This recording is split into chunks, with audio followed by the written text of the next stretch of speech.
Be in your limits, హద్దు మీరితే only ఫసక్. ప్రజాహితం, పబ్లిక్ సేఫ్టీనే ఎజెండా. ఎవరితోనైనా పోరాడతా, ఎంత దూరమైనా వెళతా. 30 ఏళ్ల క్రితం రౌడీలని రఫాడించా, పిల్ల గంజాయి బ్యాచ్ ఒక లెక్క అంటున్నారు ఏపీ సీఎం చంద్రబాబు. ఎవరైనా సరే ఆడపిల్లల జోలికొస్తే అదే వారికి ఆఖరి రోజు అవుతుందంటూ వార్నింగ్ ఇచ్చారు AP CM.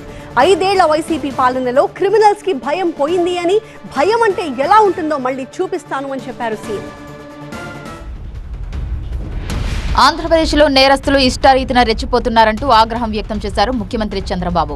Criminal mind set కు అలవాటు పడ్డ వారిని కంట్రోల్ చేస్తానన్నారు ఆయన. వాట్ నాన్ సెన్స్, 3 years ఆడబిడ్డలపైన అత్యాచారం ఏంటి? కుప్ప లాంటి కాన్స్టిట్యూన్సీ చెట్టు గడేసి కొట్టడం ఏంటి? డబ్బులు ఇవ్వలేదని, అప్పు కట్టలేదని. ఎక్కడికి పోతున్నాం ఇవన్నీ?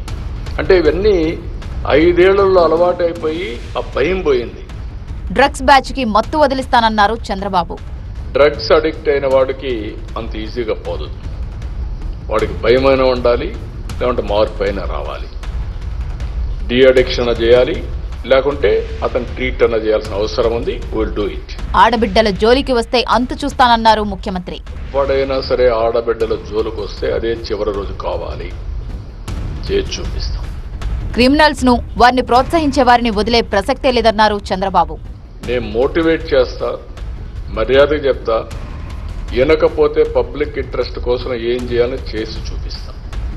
అంతవరకు వదిలిపెట్టినామని మళ్లీ మాటలతో చెప్పబోనన్నారు చంద్రబాబు. నేరస్తులకు కూటమి సర్కార్ సత్తా ఏంటో చూపిస్తామన్నారు. అందుకే నేను పదే చెప్తున్నా, మర్యాదగా చెప్తా, ఒకసారి చెప్తా, రెండోసారి చెప్తా. కొట్టేటప్పుడు మాత్రం గింగు తిరిగి కొడతాం. మళ్ళీ జీవితంలో మళ్ళీ రాకూడదు, బయట రాకూడదు. అవి కూడా జరిగి చూస్తాం. ఆంధ్రప్రదేశ్ను నేరరహిత రాష్ట్రంగా తీర్చిదిద్దడమే లక్ష్యంగా పనిచేస్తామన్నారు చంద్రబాబు.